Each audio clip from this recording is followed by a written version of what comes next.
For more exclusive content from CNBC Cryptotrader, hit the subscribe button now. Cryptotrader is proudly brought to you by eToro. Discover a simpler way to trade and invest in cryptocurrencies and more.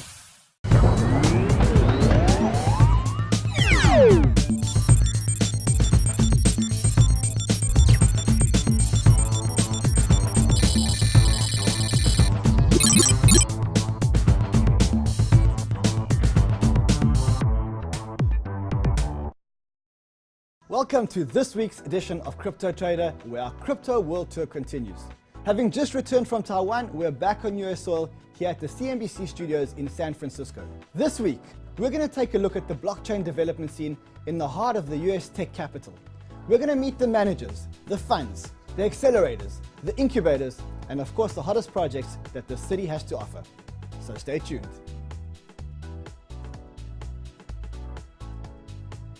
Over the last number of weeks, Cryptotrader has been to Korea, Consensus, Berlin, New York, Silicon Valley, Taiwan, and now back here to San Fran.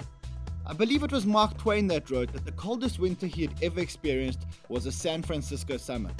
For you traders out there, is this the coldest winter you've ever had? Or can you see the summer just over the hill? We're here in San Francisco to talk to some of the hardcore industry veterans, OG fund managers who helped jumpstart the space and have weathered many previous storms. We're meeting with Olof Carlson-Wee, who founded the vaunted Polychain Capital that turned $4 million into over $1 billion. So this is, I take it, home. Yes, it is. There's really no time horizon. We're really holding forever. Adam Draper, a legacy and the head of Boost VC. He's famous for seeding Coinbase and nearly 100 other crypto startups. He's always been a Bitcoin maximalist, but now he's setting his sights beyond Bitcoin. Yeah, I love this place, man. It's pretty fun. The thing that I'm really excited about currently in 2018 are NFT tokens, so non-fungibles. We'll meet Joey Krug, Chief Investment Officer of Pantera Capital and the co-founder of Ogre. Yes, the same Ogre that went live just a few days ago. And Tushar Jain, the partner at Multicoin Capital, a respected thinker in the space who's holding tight right through this crypto winter. So you can see we have some of our great outsider thinker heroes here. Some great old video games in this room as well. What's this? So these are snapshots of data from the cartridges of very old video games for the Nintendo Entertainment System. So we've got Legend of Zelda, Mega Man, Super Mario Brothers, and Donkey Kong. I've played Donkey Kong. Olof Carlson-Wee, Coinbase employee number 1. He wrote his thesis on Bitcoin and was raised in the cold of Minnesota. He also worked as a lumberjack before becoming crypto's original fund manager. So yes, as mentioned, today we do have a very special edition of Cryptotrader with not one, but two of the biggest names in crypto. On my right, I have Laura Shin, who's no stranger to crypto and no stranger to our show. And on my left, Olof Carlson-Wee, and he's certainly no stranger to crypto or to our show. Olof, welcome. Laura, welcome.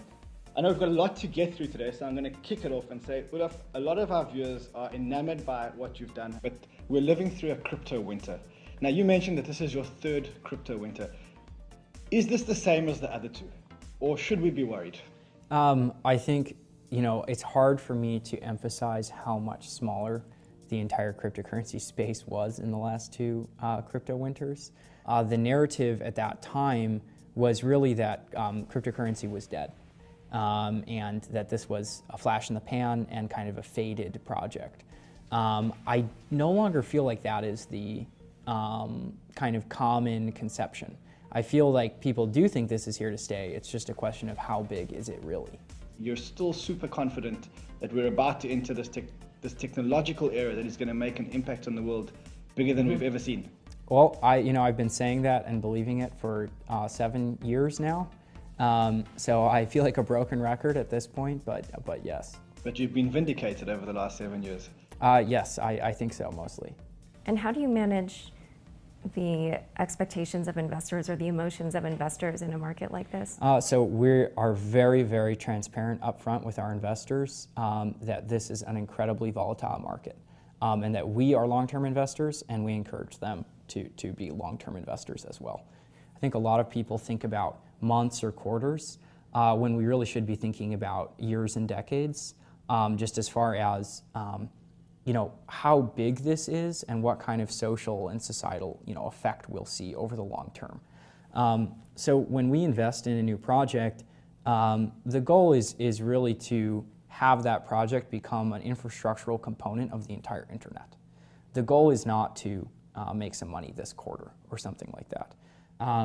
This is really when most of the hard work gets done, though. Those of us who are in this for the long term just keep building, and it's with a lot less distraction in a way. It's, we've been here for about 6 years. I've been here for 6 years. In this And Drip University's been here about 6 years. Now, you spoke about the fact that you guys were the first Bitcoin investment fund, or the first Bitcoin startup fund. Was there ever a time when you thought to yourself, are we the crazy ones? Are we drinking the Kool-Aid? Always. But the reason that it's a good thing to ask if you're the crazy. I want to be the crazy one. When everyone's focused right now on the price swing of, it's gone down, 60%, 70%. We've been through like 6 of these. Like, this is just how Bitcoin and the networks grow. And that's the exciting part, is that we're in the build phase, or the BUIDL phase, BUIDL, of the crypto ecosystem.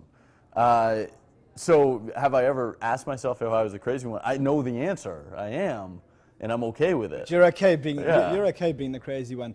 Do you think that there's a difference between those winters and this winter? Do you still think we're building? So the way I look at the growth of the ecosystem, yeah, we're building value. We need more people on the network. Like, what needs to happen? So when Brian Armstrong told me 6 years ago that at some point we're going to be on one financial infrastructure, and I bought in, like, that doesn't mean the 20 million people who are on the network today. That means the 6 billion people worldwide. And so how Bitcoin somehow evolves is it grows in these swells. So I look at it more as an orb that breathes, and when it quickly rises, and then it decompresses a little bit and takes a breath. But every time it breathes, it gets a little bigger, and that's how network effects grow. They grow in this way. So that's the difference. The difference is that people believe, and I'm excited about it. How would you categorize 2017? And this is going to lead up to, what do you see happening for the rest of 2018? It's really like a media cycle where there's a lot of coverage of this whole asset class and technology, leading to a whole bunch of new users coming into this. The way cryptocurrency grows is massive hype cycles and crashes, and then you end on a plateau that's higher than where you started. That's kind of the story of cryptocurrency. Is there a risk that the 2017, 2018 correction that we saw has scared away investors to the point where we may not get as many investors into worthwhile projects as we should have got? That was also very much limited to the US equities markets, whereas this is a global phenomena. So you would expect the order of magnitude to be much higher if we were to see that kind of scale. And in fact, the valuations of all these cryptocurrencies combined is much, much lower than internet stocks. So in this icy crypto winter, we are checking in with the biggest fund managers to see what they think are the next big things. Let's talk about your investment thesis. What are you guys looking at Pantera Capital? Yeah, so our investment thesis, at a high level, is basically looking into things that are either enabling new markets or that are disintermediating existing ones. Give us some examples. Yeah, so on the new market side, basically if you look at the crypto space, there's tons of new financial markets being created, even things that you wouldn't consider to be financial markets. So an example of this would be Filecoin creating markets for file storage, or Golem creating computational markets, as well as things that are kind of more in the gambling space like Funfair or Virtue Poker. So in that spirit, what kind of tokens are you looking at, or what projects are you looking at specifically? Yeah, so we've looked at decentralized exchanges, so projects like 0x, projects like Kyber, that enable people to trade new tokens once they're issued. We also look at projects like Harbor, which is working on tokenizing existing asset classes so they can be traded on the blockchain. We're also really interested in stablecoins. It's an idea that I'm not sure if it's actually possible, but it should definitely be experimented with and tried. And there's a lot of talk about stablecoins, and we've actually featured a few stablecoins on our show. Yeah, so we've also invested in Basis and Fragments, which are 2 other stablecoin projects. I think for those, they have a lower chance of working than Maker, but they're also a lot simpler and more elegant. You may just see something entirely new come about, like people creating, if you look at fiat currencies, they have inflation, it's set by a board of governors, the Fed. I think we may see similar things in crypto, but where it's democratically decided. What are you excited about investment-wise in 2018? What are the type of things that you're looking at? What are the sectors that you're looking at? The thing that I'm really excited about currently in 2018 are NFT tokens, so non-fungibles. So ERC 721s. The ERC 721 tokens. Of which we saw CryptoKitties as a good proof of concept last year. Why are you so excited about the ERC 721? So many reasons. The main one actually being scarcity on the internet. So scarcity on the internet has never been possible. We grew up in a world of infinite internet. Items, whether it's swords or photos or any digital asset, has always had infinite. But what happens when you can give value to products or artwork or illustrations or even books? So you create this whole virtual reality with scarce items in it. Yes. And that excites you. That very much excites me. But what can we invest in today to almost do what Olaf's doing? I personally spend more time focused on underlying protocols that I think will lead to emergent, exciting applications, more than I spend time on trying to figure out what those applications are. So let's talk about the protocols that excite you. I think that we are starting perhaps about an 18-month time period where we're going to see all the most exciting launches we've seen since Ethereum. And I think that an appropriate bookend here is the EOS launch at the beginning of June. One is Tezos, which is kind of has a in blockchain level governance system. By the time this is live, it might actually have launched. Laura mentioned in a tweet earlier this week that they finally got some good publicity. Well, I don't know about good publicity, but some balanced reporting. Yeah, I don't really care about the publicity or the care about reporting. the tech. Well, yeah, I just think that if it works, that's what matters. And if it can drive an ecosystem, that's what matters.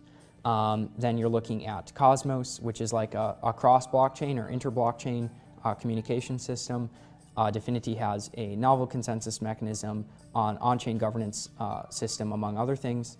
Filecoin, which we mentioned earlier, is an incentivization layer for a distributed file storage system. And then Polkadot, which is another cross-blockchain communication system.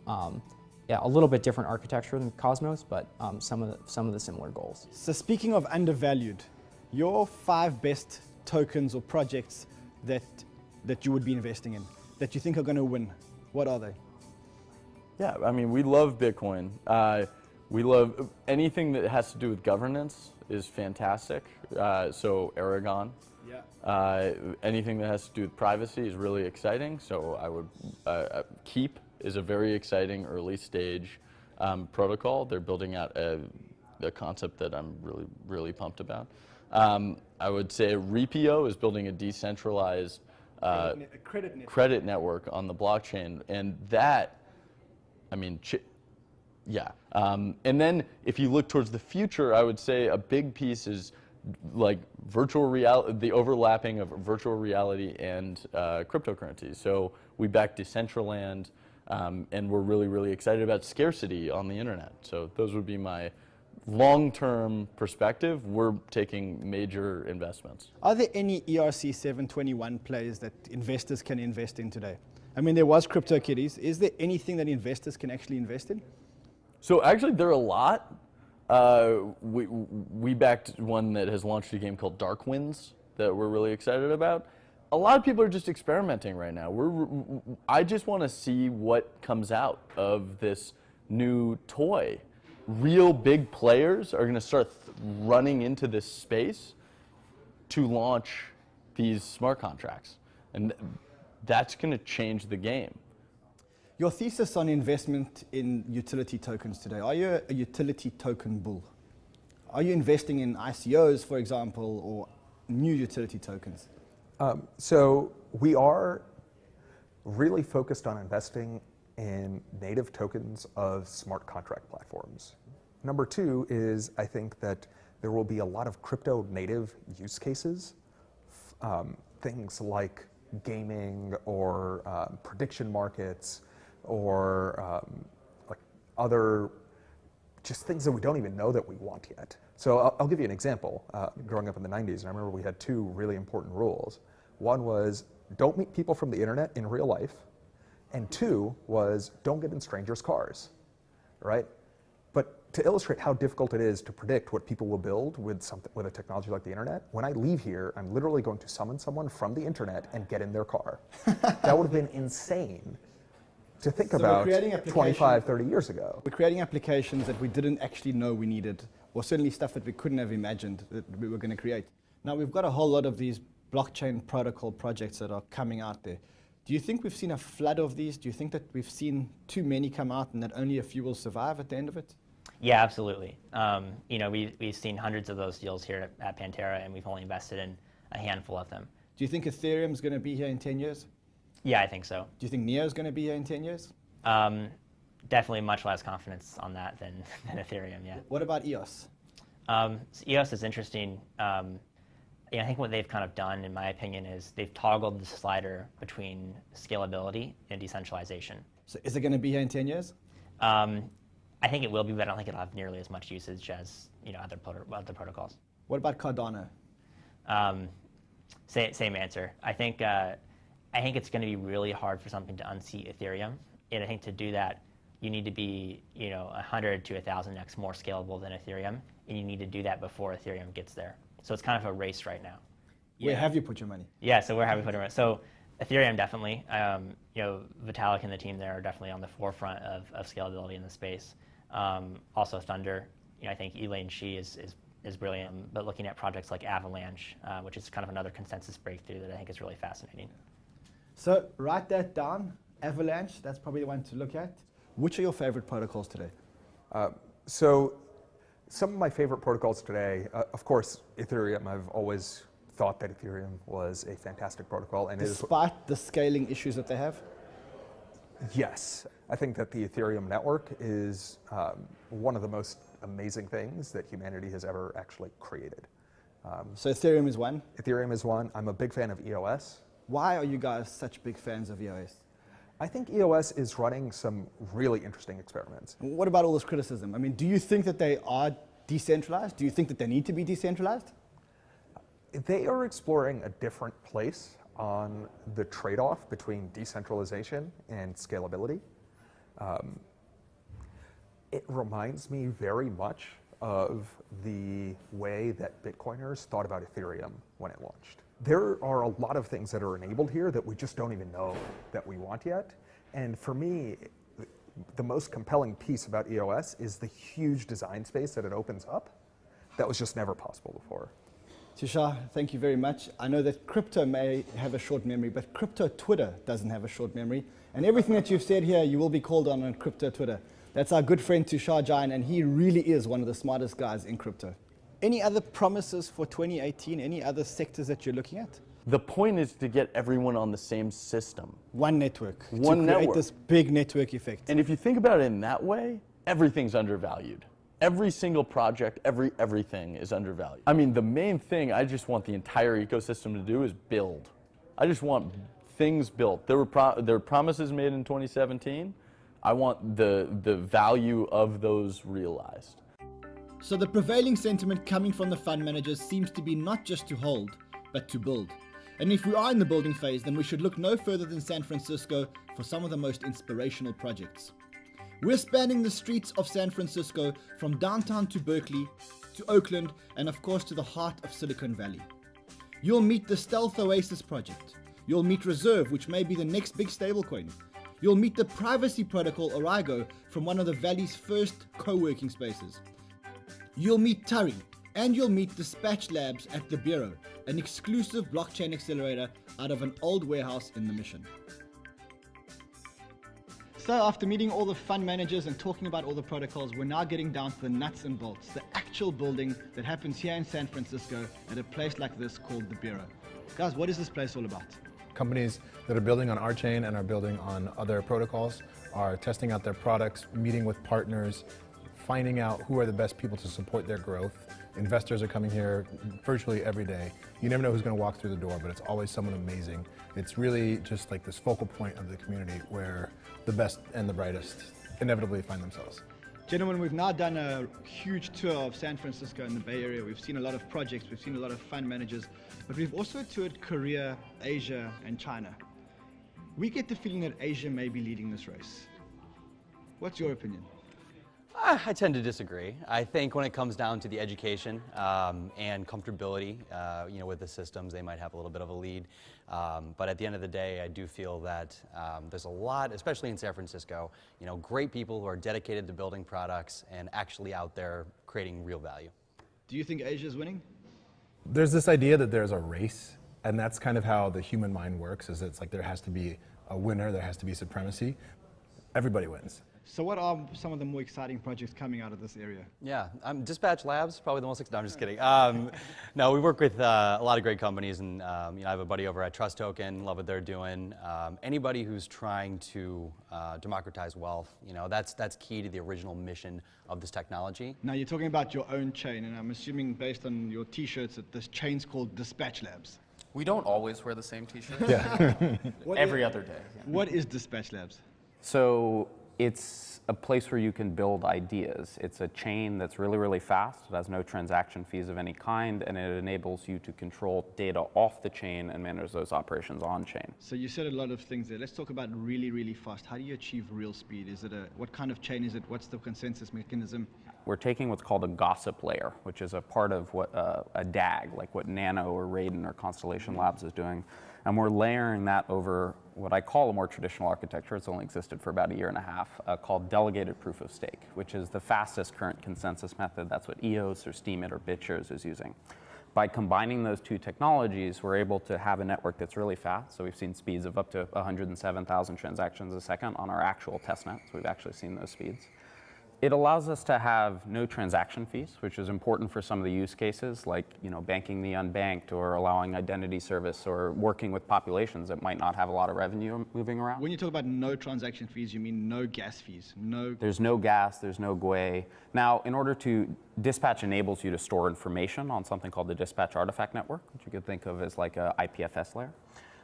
So there are costs associated with running a business on Dispatch if you're storing information and running operations. And you pay those costs in the native token? In the native token, that's right. So if our viewers want to get more information, where can they go? Go to dispatchlabs.io. So it's dispatchlabs.io if you want to get more information. Gentlemen, thank you. On to the next one we go. Thank you. Thank you.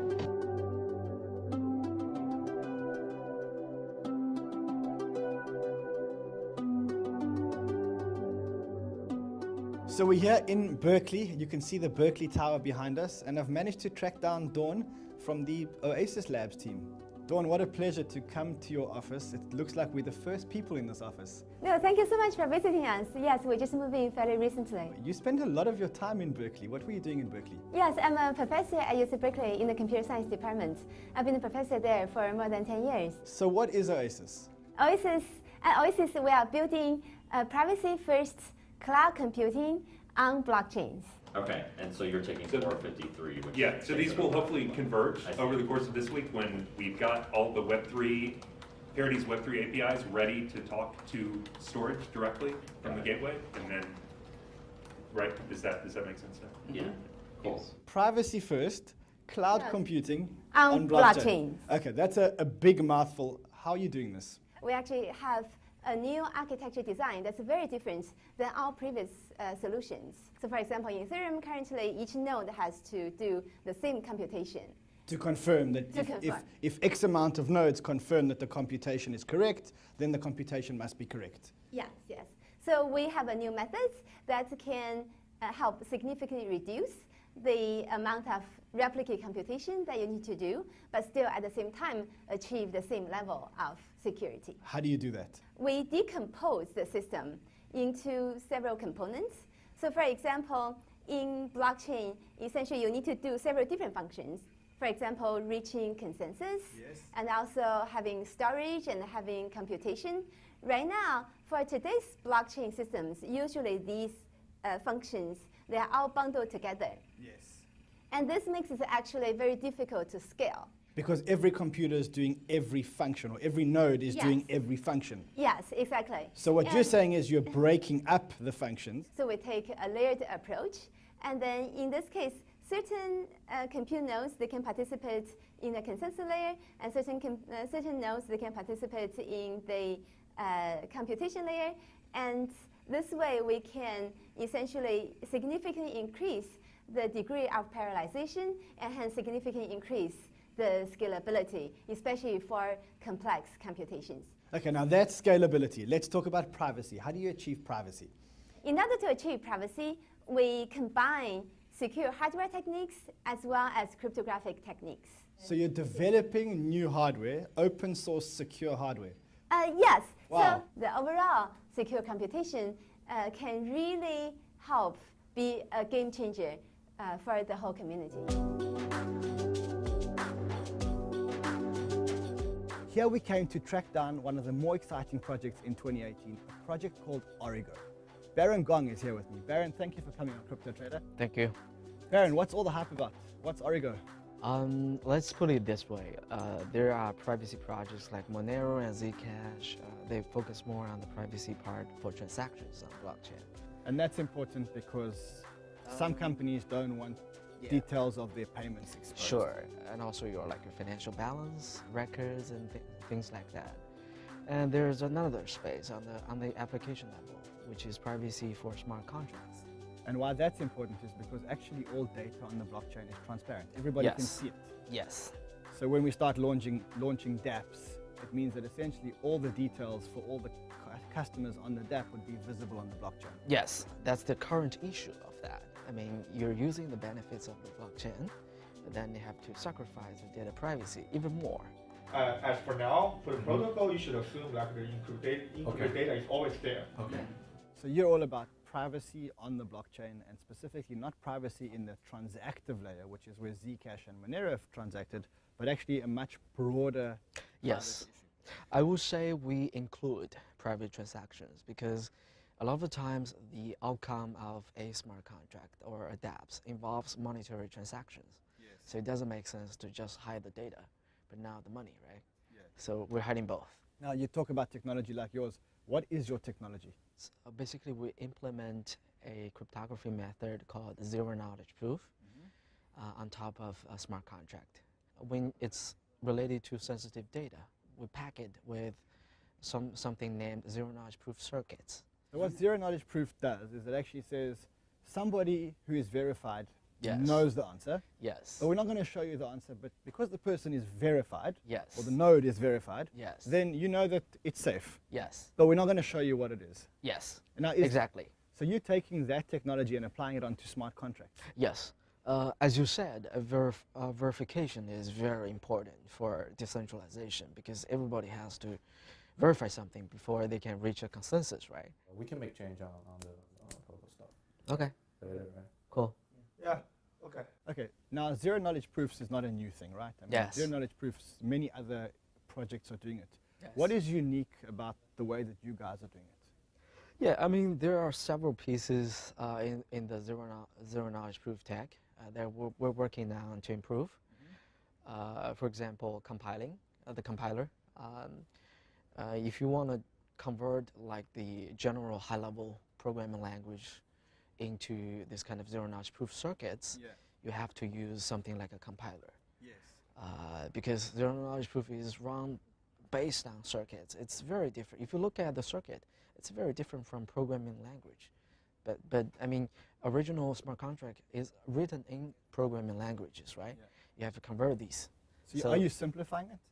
Yeah, we're simplifying that. We're also building a compiler so that developers can actually just convert their programming language into circuits and use it in our protocol. With all the controversy around Tether, the crypto market is in a panic. And the question remains whether we need a stablecoin, and if so, what does a stablecoin actually look like? I'm here in San Francisco with Nevin Freeman from a new stablecoin called Reserve. Nev, welcome to Cryptotrader. Thanks.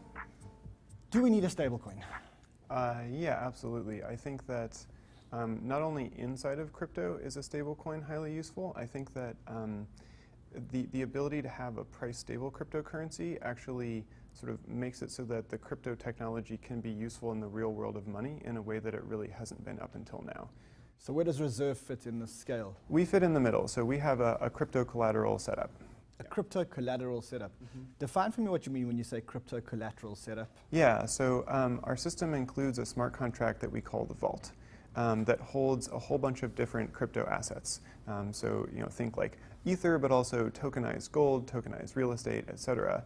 And then the value that's stored in those assets can be used to implement an automated exchange rate peg. So it's sort of like Tether in a sense, but instead of dollars in a bank account, you have a diversified set of crypto assets held in a smart contract. And so everyone can just look and see that the assets are there. You don't need any sort of audits because it's all transparent. And then the code that implements the exchange rate peg, anyone can read that code and see exactly how it will behave. So there's no question about the counterparty of whether they're going to use the assets to back the peg or not. Is the ratio between the assets in the vault and the stable coins in circulation always 1-to-1? In our case, it actually starts off significantly higher than 1-to-1. So and that's because more dollars in the vault or more assets in the vault than there are in circulation? Exactly. And that's because those crypto assets are volatile, right? Like that's the whole reason why we need a stable coin in the first place. And what you're saying is as the asset class matures and we create stability through diversification of assets, you'll be able to issue more and more coins, eventually to a point able to issue more coins than there are in the vault. Yep, that's right. Let's talk about Reserve. If I buy the actual stable coin, the Reserve stable coin, I'll never make money on that because that's stable. That's not the point, yeah. So if I wanted to invest in a Reserve type structure, how would I invest? So our secondary token is called the Reserve share. People who purchase the Reserve share may not make any money, but the Reserve share is designed so that if the Reserve token is adopted, it will capture some of the value of the network. So if I'm a Reserve shareholder, I'll capture the value created by the network. But how is value created in a stable coin network? Yeah, good question. So essentially, once you get to the point where a token is used as a means of exchange, there's a very strong network effect there. And in fact, the network effect on a means of exchange is much, much stronger than the network effect on a store of value. Because with the means of exchange, it's only useful if everybody else is using it. With a store of value, you just care about the risk and reward and the liquidity. Are we going back to old principles of the gold standard, where currency used to be backed by gold to a certain ratio? It's a little bit like that. It's a little bit like starting on the gold standard and then going off of it over time. But you have to really look at a lot of currency peg attempts in other parts of the world, in places where you don't have a huge, strong economy necessarily, where you have a middle-income country that's pegging its currency to the dollar or to the euro in order to really understand how currency pegs work and how to make sure they don't fail. And so outside of crypto, basically at this point, there are about 16 countries in the world that have 20% or higher inflation. And that's a really big deal. That's like people paying like a 20% or higher tax on all of their Give me some of these countries. So Argentina, Zimbabwe, Venezuela is like the most extreme case right now where they're in a hyperinflationary situation. And people in those countries in some cases have tried to use Bitcoin as a way out of that situation, but sometimes Bitcoin is too volatile. Bitcoin's gone from 20,000 to 5,000. So. Right. Which, if you're in Venezuela, maybe is still better. But in a lot of these circumstances, it's really not better. So what's the rollout plan? So for people in these markets, essentially what we want to offer them is a stable store of value, notably not a means of exchange at the beginning, just a stable store of value on their phone. Right? So a lot of these people in these countries either don't have the option of using a bank account because they don't have a government ID number and so they can't get a bank account, or they simply don't trust their banking institutions. We're on the streets of San Francisco walking towards the exclusive Battery Club where we're meeting Paul Walsh from an exciting new project called Metacert. Let's go take a look. Hi, Ron. Hey Paul, how you doing? Good to see you. Paul, this is an amazing club. Thank you for bringing us here. What's all the hype about around Metacert? Cybersecurity is one of the biggest challenges in the blockchain world and the cryptocurrency world, and we're solving a lot of problems in the crypto world right now. So basically, in short, we're protecting people's crypto by making sure they don't open the wrong link and send crypto to the wrong address. Okay, that sounds fancy, but how exactly does it work? The crypto companies install our software inside the platforms that they use for building their communities. So typically Slack and Telegram. So when you're exchanging messages, it's in the background checking Metacert to see if it's a safe link or not. But then also, more recently, we're getting integrations with wallets like the Coolbit wallet. So when you go to send cryptocurrency, it quickly checks the Metacert protocol to see if the address you're going to send to is verified or classified as fraudulent as phishing. So is Metacert a total protection layer against phishing scams, against fraudulent scams, etc.? Think of us as the very sign for crypto. We're an infrastructure company. We're an infrastructure security company adding a new layer to the blockchain world. Because right now it's raw, it's new, and the biggest problem is cybersecurity. So if we want mass adoption in the blockchain world and crypto, we need to have that security. We need people to feel safe and secure that their crypto is not going to be stolen. So the only way that you can protect me or protect anyone against phishing attacks, fraudulent websites, fraudulent addresses is if you have a good source of data. Yeah. Where do you get your data from? Well, we own what's called the biggest threat intelligence system, which is a fancy word for classified web links. And we've been crawling and classifying for a number of years now. It's bigger than McAfee, Norton, and Kaspersky combined. But we also have people around the world reporting malicious links to us and then experts validating those links. So we already have people actually volunteer and work for us. So no more phishing scams, no more? No more. You know, in 2017, actually, phishing was a big problem in Slack. Do you read about it today? No, because we were installed in so many communities around the world that it was literally like turning off a tap.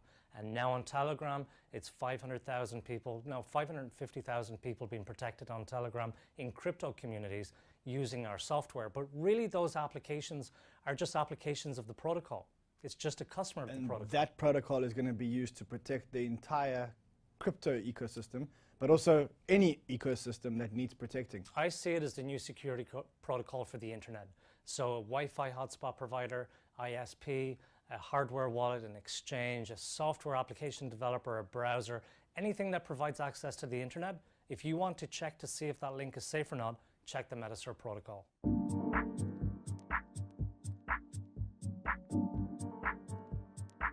Now, if you've been following our show, you'll know that ERC-721 tokens, or non-fungible tokens, are all the rage at the moment. Tari is developing a blockchain which is all about non-fungible tokens. Naveen Jain's with me. Naveen, nice to have you on Cryptotrader. Thanks for having us. So what exactly is Tari? Tari is a digital assets focused protocol that's being built on top of Monero. Built on top of Monero and a digital assets focused protocol. What do you mean by digital asset focused protocol? So the purpose of the protocol is specifically for non-fungible tokens, specifically programmable non-fungible tokens. Okay, now why not just use Ethereum and use the ERC-721 token?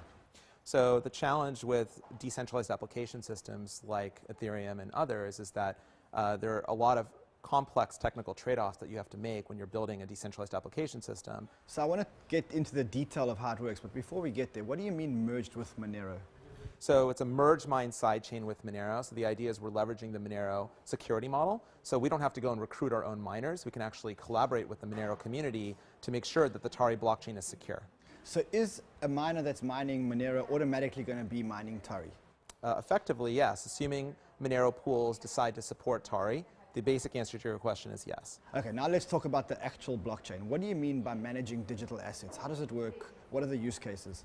So the idea is that digital asset issuers, so first of all, what is a digital asset? So digital assets are things like loyalty points, virtual goods in video games, live event concert tickets, crypto native assets like things like CryptoKitties, all these sorts of things are what we classify as digital assets. All non-fungible digital assets. These are all non-fungible digital assets. So the idea behind Tari is to build a blockchain that supports these sorts of digital assets specifically and exclusively. Now let's talk about the real world applications. Let's talk about how we could use this blockchain in the real world. Give me an example around, say, ticketing. So the idea behind digital asset issuers and the challenges they have is they all want to set rules around their digital assets. So for example, in the ticketing use case, the original economic participants in the sale of a ticket, the venue, the promoter, the artist or team, don't get to participate when their tickets are resold. So the idea would be, an idea could be that they could use something like Tari to issue their tickets on a blockchain system, in this case Tari. And make the whole ticket programmable that says that every time it changes hands, they get a cut of the ticket. Totally. So that's one example of a rule set that they could, a rule that they could set in terms of their digital asset on top. Let's talk about some other rules that they could set. Yeah, so for example, another challenge in the ticketing space is when you have tickets that are sold on a secondary market. Theoretically, an artist can create a piece of art, and every time that piece of art is traded, if it trades with a certificate or a token backing it, then the artist can benefit from the resale, from every resale. Absolutely. Or if you're a video game publisher and you have a very carefully orchestrated set of game mechanics around your in-game items, you could say, only this type of item can only be sold to people who have this certain level of achievement in the game, or whatever rule you want to set.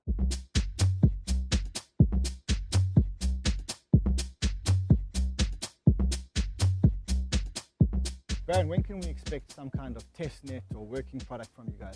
Sure. We've already finished POC internally. Officially, we're stating that it's not until December that we're going to release our testnet. But let's see, we're actually ahead of schedule. I smile because most projects that I speak to are actually behind schedule. Yes. Yeah. Dawn, when can we expect a testnet? So we actually do plan to launch a private testnet very, very soon.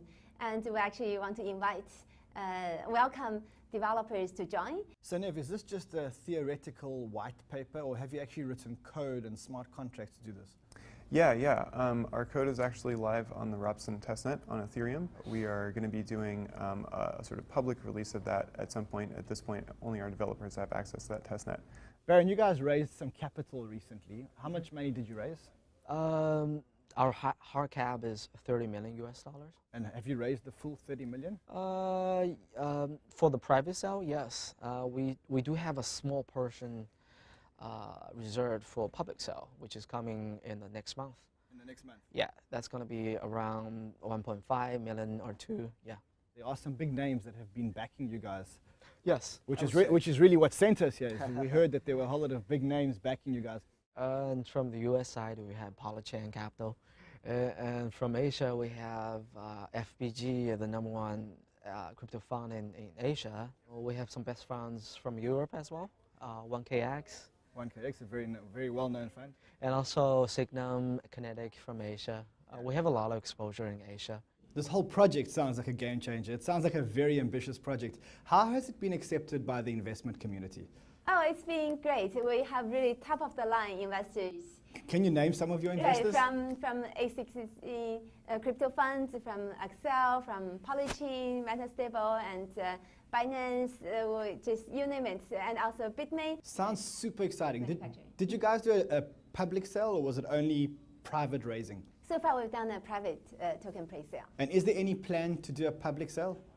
Right now, we are just focused on private token pre-sale. Nev, is there appetite for this kind of investment? I would say so. At this point, we're backed by Coinbase, Peter Thiel, Sam Altman, GSR, Distributed Global, and about 40 other crypto influencers and funds in the space. Okay, now we wouldn't be here if you weren't doing a token sale. Correct. So what is your token going to be used for? Well, if you take this hardware wallet as an example, in the next few weeks, MetaCert protocol will be baked in.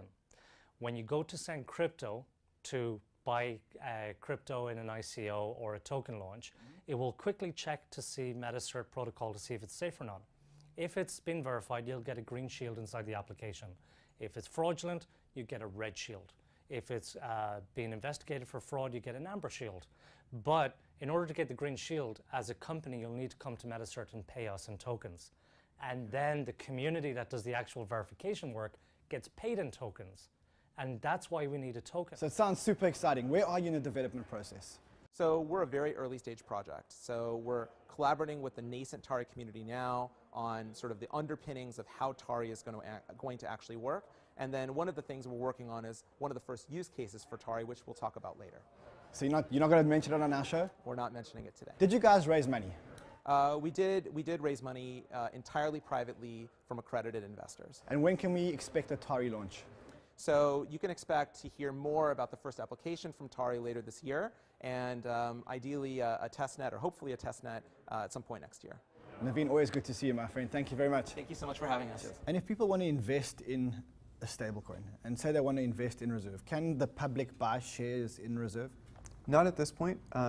We've done only a private pre-sale for accredited investors. We want to make sure to be very legally conservative because we don't want to add any risk to the project not working. But we certainly want to make the token available as widely as we can as soon as that's legally feasible. Well, Nev, good luck. You've certainly taken on the biggest task in crypto and the most complicated task in crypto. I wish you all the best, and we'll stay in touch with you. Okay, great. Thank you very much. Thanks. Got you. And how much money are you raising? We're looking to raise between $10 and $15 million. So, Paul, when does your token sale start? It's underway right now. Okay, so you're in the middle of a token sale. Yep, just started. And if our viewers want to get more information and maybe even participate in the token sale, where can they go? MetaCertProtocol.com. That's MetaCertProtocol.com. These guys sound like they're really protecting the cryptonet. And is there a date that you're going to open the token sale? We are thinking about somewhere in late July. So stay tuned and join the whitelist first, and then get the surprise. Well, that's it. Stay tuned. Go to origo.network, get onto that whitelist, and maybe you'll get some tokens on the day. And if our viewers do want more information, where can they go? And they can go to our website, oasislabs.com. So I finally managed to track down the Oasis team. I'm here in Berkeley with them. And if you want more information, go to oasislabs.com. And just a reminder that if you are watching us on YouTube and you do want more information, hit the subscribe button now.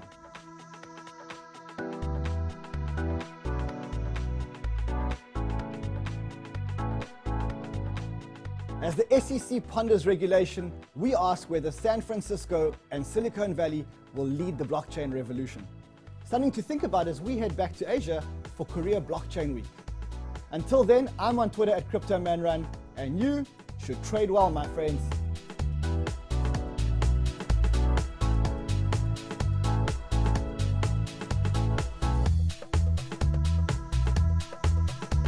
Cryptotrader is proudly brought to you by Element, a full-service investment bank for the digital token capital markets.